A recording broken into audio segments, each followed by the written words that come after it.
dipersembahkan oleh Aku pilih Morinaga karena waktu tak bisa kembali. Anda menyaksikan Kompas Update bersama saya Sister Tarigan. Saudara, seorang petugas keamanan perumahan di Kota Bekasi, Jawa Barat berhasil mengamankan seorang pelaku pencurian sepeda motor milik warga. Terlihat dari rekaman kamera pemantau, setelah masuk ke kompleks perumahan, pelaku langsung menuju area parkir motor. Ia lalu beraksi dengan merusak kunci motor dan langsung membawa kabur motor.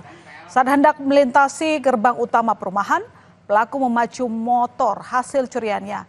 Petugas keamanan yang curiga langsung menurunkan portal besi gerbang perumahan. Seketika pelaku menabrak portal dan jatuh terjungkal. Dengan mudah, satpam pun berhasil mengamankan pelaku ke dalam pos.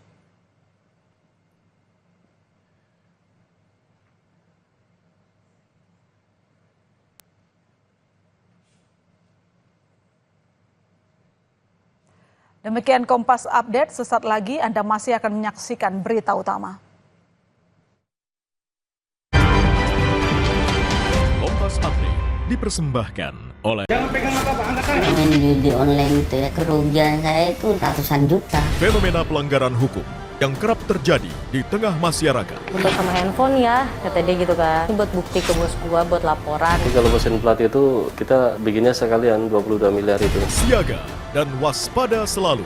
Eki dan Vina dianiaya dan juga dibunuh. Kedua tubuh mereka ditaruh di sekitar sini. Ikuti Sasaran setiap Rabu pukul 10:30 malam di Kompas TV.